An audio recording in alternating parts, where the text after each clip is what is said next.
She's just a consultant, Aaron said, smirking across the courtroom. My husband laughed. She won't fight.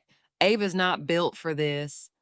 They had no idea that I'd spent years infiltrating terrorist cells, taking out arms dealers, and disappearing without leaving a trace. No idea the quiet woman they'd dismissed was already 10 steps ahead, calculating, watching, preparing. They thought they were ruining me. What they really did was give me permission. Permission to become the woman I used to be.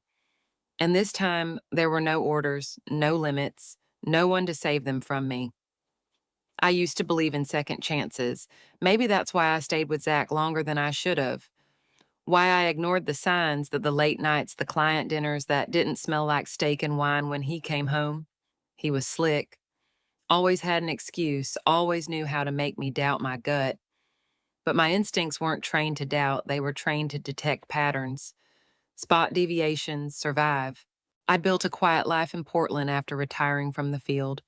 Started a boutique security firm. I kept it small, clean, legal. I wanted peace. And for a while, I had it with Zach.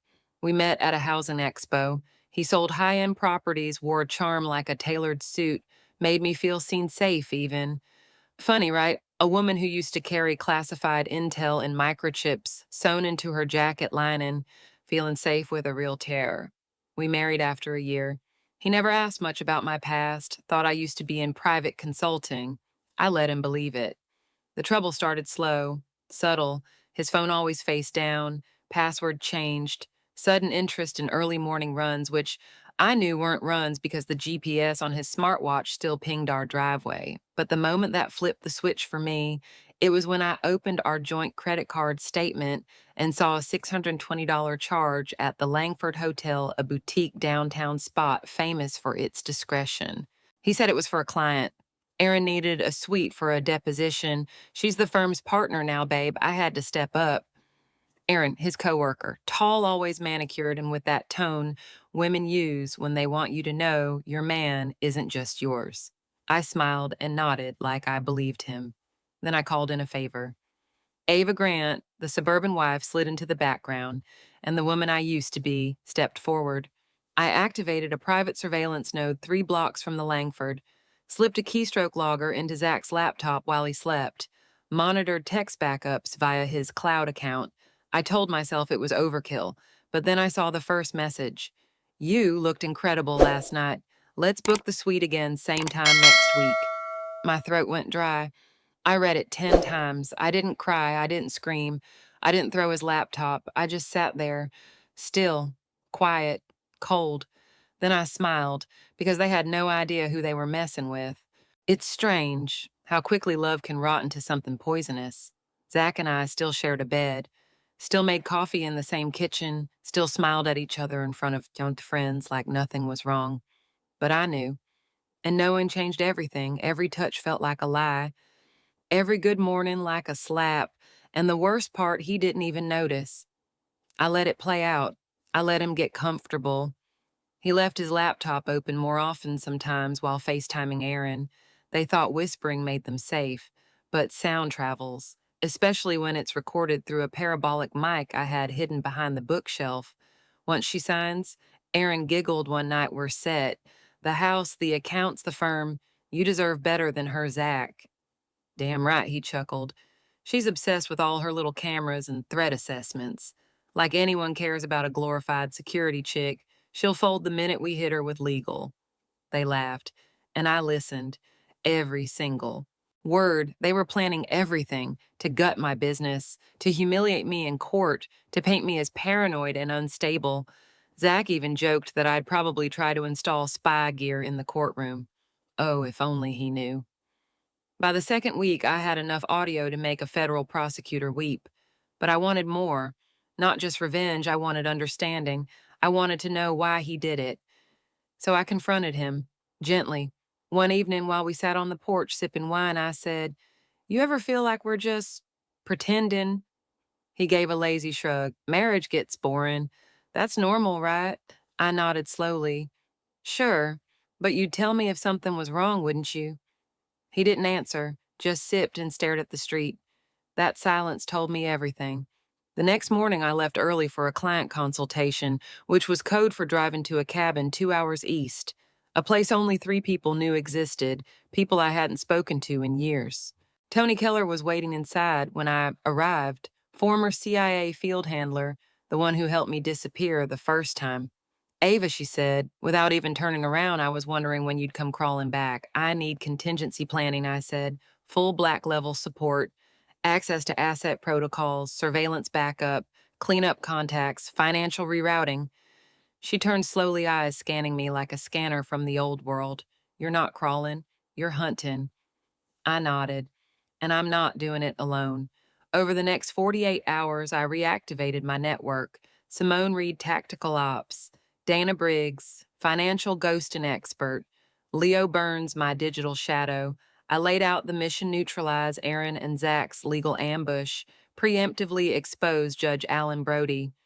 Flip the narrative, you're going to war, Tony said, tapping her pen. This isn't about heartbreak, this is retaliation. No, I whispered. It's justice, their kind of justice. And justice is exactly what I intended to deliver. The divorce papers arrived on a Thursday morning. I'd just gotten home from yoga, an illusion of normalcy I kept for the neighbors when a courier knocked. Young guy, nervous hands.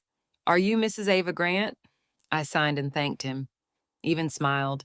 Zach had made it official, claimed irreconcilable differences, demanded half the firm, the house, all shared assets. And of course, the petition was signed by Aaron Black, his attorney and lover. I laughed out loud. They really thought this was the moment I'd break. I placed the envelope gently on the kitchen counter, poured myself a green smoothie, and pulled out my burner phone. One message to Leo. Phase 1 is live. By noon, Simone and I were in a secured rental office 2 cities over, reviewing courtroom layouts, witness schedules, and Judge Brody's past rulings. Leo tapped into the courthouse camera network without tripping a single alert. Your judge has a problem, Leo said, clicking open a folder. Brody's gambling debt, wire transfers to offshore accounts, late-night visits to a club owned by Vincent Shark Moreno, an old acquaintance of Tony's from her darker days. I forwarded the file to Dana. By Friday, we had Brody boxed in. He just didn't know it yet.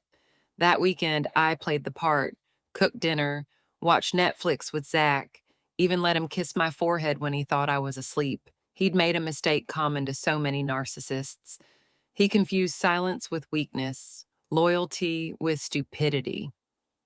On Monday morning, we walked into court like strangers. Zach wore his power suit and smug confidence. Erin strutted beside him in heels that screamed, I own the world. She even gave me a pity smile across the room. I didn't smile back. The hearing was supposed to be preliminary, routine, but nothing about what I'd planned was routine. Judge Brody took his seat, clearing his throat like a man already burdened by 1,000 moral compromises. Erin rose first, smooth and practiced. Your Honor, my client seeks equitable division due to emotional neglect and excessive surveillance behaviors. She droned on about my obsessive tendencies, citing psychological evaluations from a therapist I'd never even met. They'd fabricated documents, built a narrative. Then Zach handed over a proposed settlement, one that gave him nearly everything.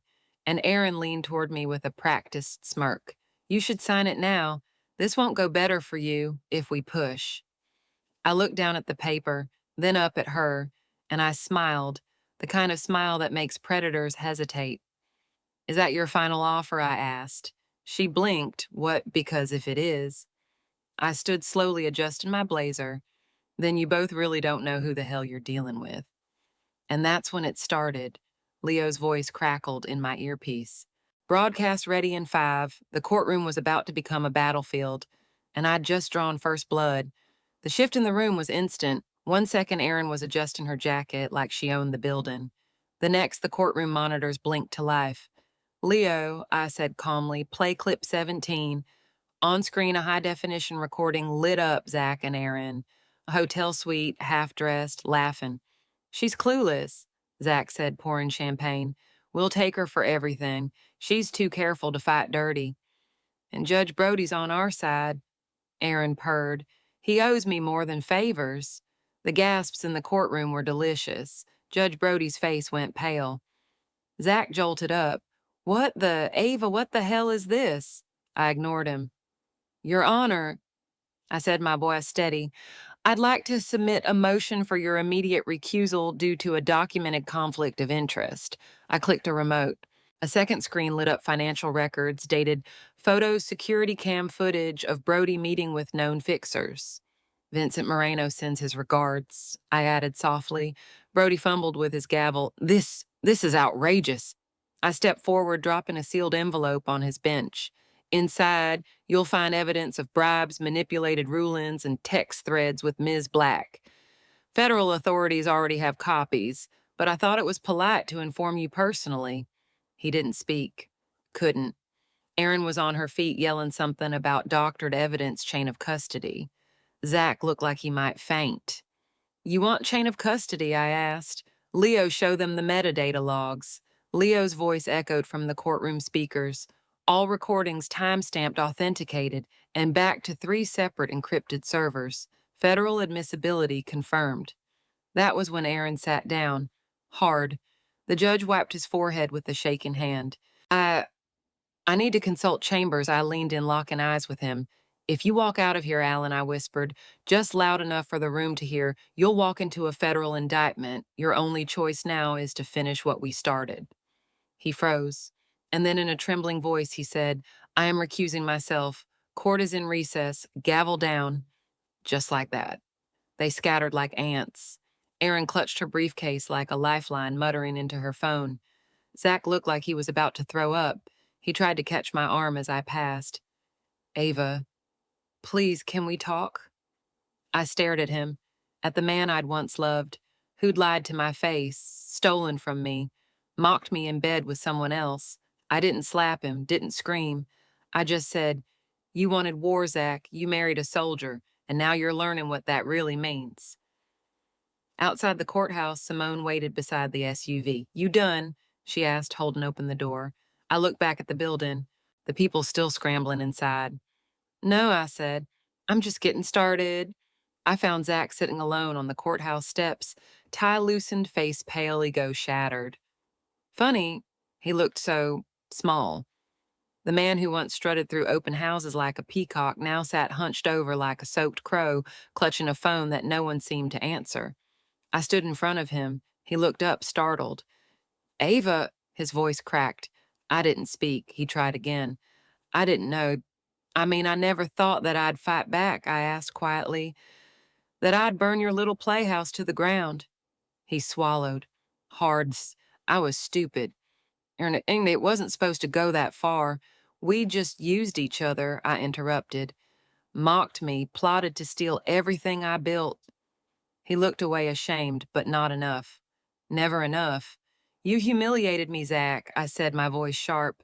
Not just as your wife, as a woman, as a human being. He opened his mouth, but I cut him off. You're not going to fix this with words, not with apologies, and definitely not with tears you can't even produce. Behind me, the courthouse doors creaked open. A pair of suited agents escorted Judge Brody into a black SUV, his face ghostly. He didn't look at anyone, just climbed in and disappeared. You started this war, I told Zach, but now you've lost your soldiers, your castle, your queen's gone rogue. He stood abruptly. What do you want from me, Ava? I stared at him, cold, flat, nothing. You can't just leave it like this. Yes, I said, turning away. I can, because now you get to feel what I felt. Powerless, blindsided, betrayed. Only difference is, I survived it. He called after me, but I didn't stop. I had one more meeting to attend. The next morning, I met with Gwen Arias at a neutral site, a government safe house disguised as a therapist's office. She wore black slacks, no jewelry, hair tight in a bun. Efficient, deadly. I'm told you want a clean break, she said, placing a folder between us.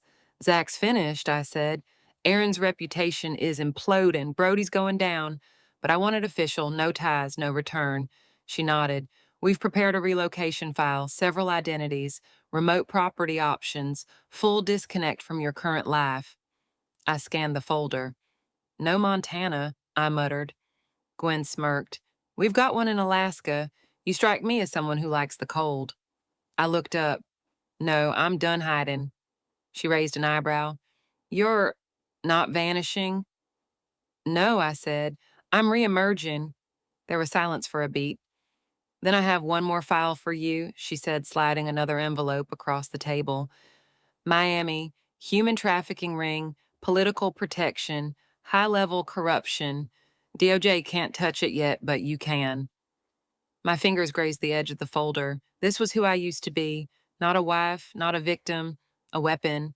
Consider it, Gwen said. Sometimes justice wears a dress.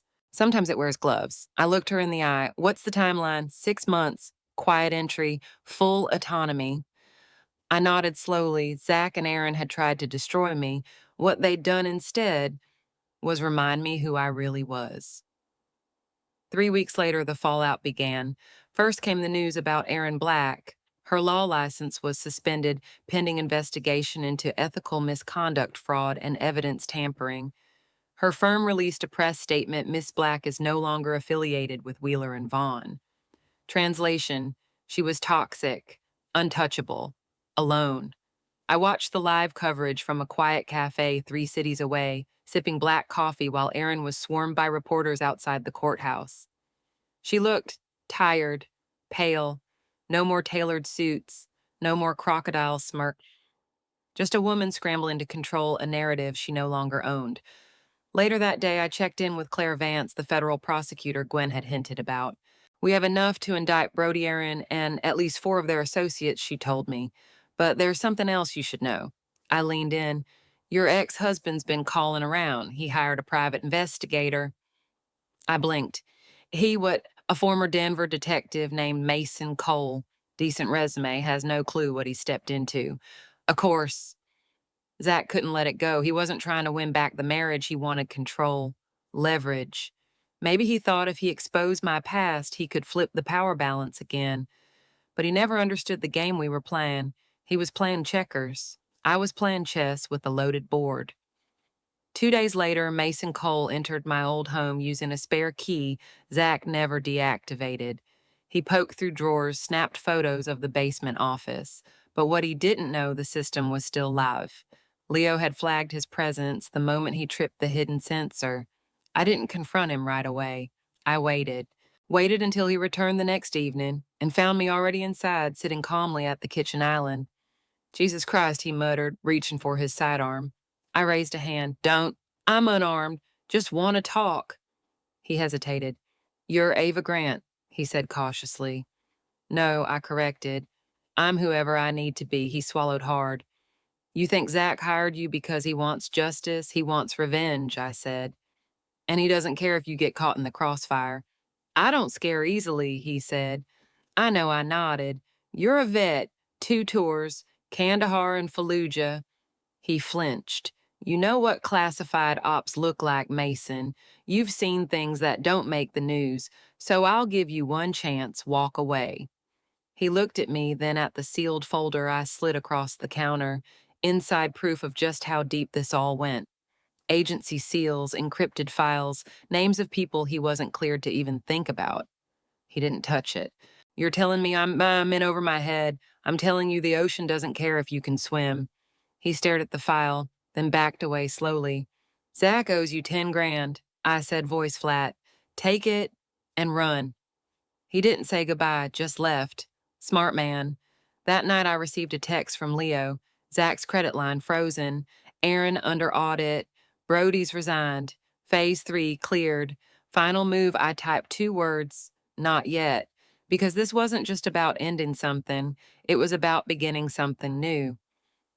6 months passed. The name Ava Grant no longer appeared on any public record. My firm had been dissolved quietly, cleanly. Assets liquidated, restructured, rerouted into blind trusts Dana Briggs had created offshore. Zach lost the house 2 months after the trial. Couldn't afford the mortgage, not with his accounts frozen and his reputation in tatters.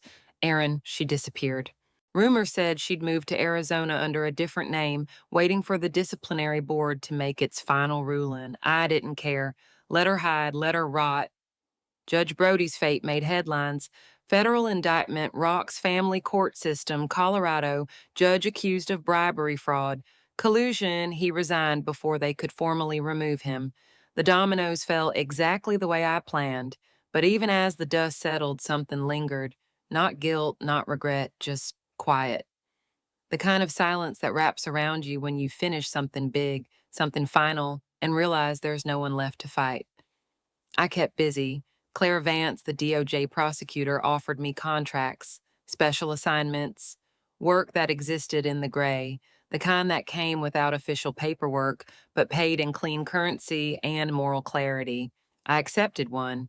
Human trafficking network in Miami, political shields, law enforcement in bed with the enemy, a nightmare for the DOJ. A perfect storm for someone like me, and yet one night while reviewing case intel from a safe house outside Tampa, my burner phone rang. The number was blocked. I almost didn't answer, but something in my gut made me swipe. Hello, a long pause, then Ava. The voice was soft, familiar, nervous. Zach. I didn't speak. I know I'm not supposed to call. I had to say something. Still, I said nothing. I was wrong, he said, voice breaking. Not just about the affair, about you, about who you are. I thought you were just quiet, careful, but now I see you were protecting me, even when I didn't deserve it. I waited. I wanted to hurt you, Ava, and I don't even know why.